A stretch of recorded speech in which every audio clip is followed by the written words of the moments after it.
একটি মাদক মুক্ত সমাজ বিনির্মাণে আমাদের একমাত্র হাতিয়ার হচ্ছে ক্রীড়া।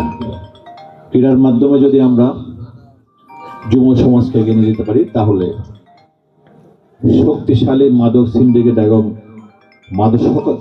মাদকাসক্ত সমাজকে আমরা মোকাবিলা করতে পারবো ক্রীড়ার মাধ্যমে। সেই কাজটি করে যাচ্ছে নিরলসভাবে সোনার বাংলা ক্রীড়া সংঘ মিঠাছড়িতে। আমি তাদেরকে ধন্যবাদ জানাই আমার পক্ষ থেকে।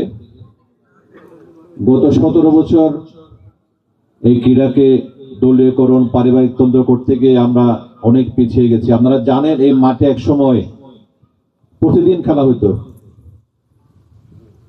সেই অবস্থা আস্তে আস্তে এই মাঠটা খেলাধুলা বন্ধ হয়ে গিয়েছিল। ফ্যাসিস্ট মুক্ত হওয়ার পর থেকে আবার এখানে সাইদদের হাত ধরে, আপনারা জানেন, সাইদকে আমরা রাম উপজেলা ক্রীড়া সংস্থার সদস্য করেছি, যেন মিঠাছড়িকে আরো ক্রীড়া ক্ষেত্রে এগিয়ে নিয়ে যেতে পারে। আমি আশা করি সাইদের হাত ধরে, সোনার বাংলার হাত ধরে আমরা কক্সবাজারে আবারও মিঠাছড়িকে ক্রীড়া ক্ষেত্রে এগিয়ে নিয়ে যাবো ইনশাল্লাহ। এখানে সাইদ কিছু দাবি দেওয়ার কথা বলেছে, এখানে চেয়ারম্যান আছেন। ইনশাল্লাহ আমি উপজেলা হোক, জেলা পরিষদ মাধ্যম হোক, এই মাঠের বাউন্ডারিটা আমি করে দেওয়ার চেষ্টা করব। কথা দিলাম। আমার একটা টার্গেট আছে, আমি সেটা শুরু করেছি। মিঠাছড়িতে একটি কাঁচা রাস্তাও থাকবে না। যেগুলো মাটির রাস্তা আছে, আমি চেয়ারম্যানকে একদিন বলেছিলাম, আমার টার্গেট হচ্ছে মিঠাছড়িতে একটি কাঁচা রাস্তা, সব রাস্তা পাকা হবে। যেগুলো মাটির রাস্তা তাকে ওখানে ইট বসবে, যেখানে ইটের রাস্তা আছে সেখানে কার্পেটিং হবে ইনশাল্লাহ। তো সবাইকে আমি ধন্যবাদ জানাচ্ছি এবং এই সোনার বাংলা ক্রীড়া সংঘের আজকে 21 বছর পূর্তিতে তাদের উত্তর সমৃদ্ধি কামনা করি।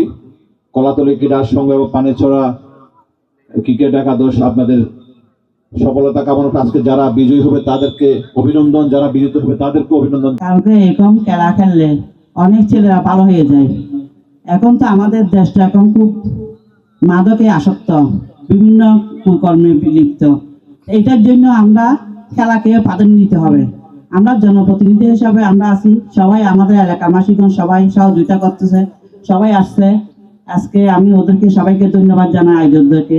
কারণ এরকম আয়োজন করলে সবাই সচেতন হবে। এদের ছোট ছোট বাচ্চারা দেখবে, ওরাও শিখবে খেলাধুলা। তো ক্রীড়া খেলা আমরা ক্রিকেটকে অনেক প্রাধান্য দিই। ফুটবল, ক্রিকেট সবগুলোকে আমরা খেলতে হবে, এগুলি সব শিখতে হবে। এই জন্য আমি সোনার বাংলা ক্রীড়া সংস্থাকে আরো ধন্যবাদ জানাই। আজকে আপনারা 2 দল আছেন, কলাতলী আর পানেছড়া, 2 দলের মধ্যে হার জিত আছেই। আপনারা সুশৃঙ্খল ভাবে খেলবেন ইনশাল্লাহ। আপনাদেরকে আমরা সহযোগিতা করবো। আমার এলাকার এই যে সোনার বাংলার সভাপতি, সংগঠনের সদস্যবৃন্দগণ সবাই আপনাদের সাথে আছে, আমরাও আছি।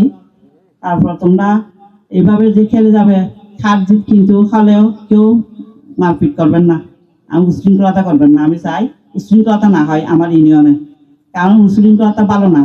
হার জিত তো থাকবেই। এইবার না পারলে আগামীবার পারবে ইনশাল্লাহ। সবাই মিলেমিশে করে খেলবে, কেউ যেন কেউ গায়ে আঘাত না করে। আপনারা হয়তো জানেন, সোনার বাংলা ক্রীড়া সংঘ কক্সবাজার জেলার ঐতিহ্যবাহী ক্রীড়া ও স্বেচ্ছাসেবী সংগঠন।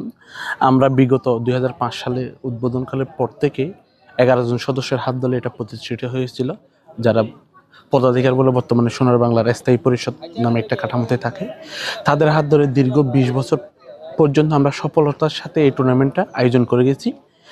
আমাদের আয়োজন করার মূল উদ্দেশ্য হচ্ছে যে আমাদের দক্ষিণ মিঠাছড়ি ইউনিয়নটা পিছিয়ে পড়া ছিল, এটার একটা ঐতিহ্য ছিল কিন্তু খেলার ক্ষেত্রে। কিন্তু বিগত মধ্যখানে 2000 সাল পরবর্তী সময় মাঠে একটু বিশৃঙ্খলার কারণে আসলে একটু প্রবলেম ছিল, যে কারণে সেটাকে চিন্তা করলে আমরা ক্রীড়াকে যাতে মাদকমুক্ত সমাজ বিনির্মাণের পাশাপাশি আমাদের যারা তরুণ প্রজন্ম আছে তাদেরকে ক্রীড়ামুখী করার জন্য 2005 সাল থেকে আমরা 20 বছর সফলতা শেষ করে 21 বছরে এটা আয়োজন করলাম।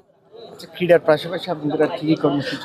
ক্রীড়ার পাশাপাশি যদি আপনি বলেন, আমরা 2020 সালে একজন অসহায় বিধবা নারীকে প্রায় 2 লক্ষ টাকা দিয়ে একটা ঘর নির্মাণ করেছি। আমরা আমাদের প্রতি বছরের স্থায়ী প্রকল্পের মধ্যে কিছু রয়েছে প্রতি করে, যেগুলো হয় বৃক্ষরোপণ, শীতকালীন শীত বস্ত্র বিতরণ, জরুরি ত্রাণ সহায়তা।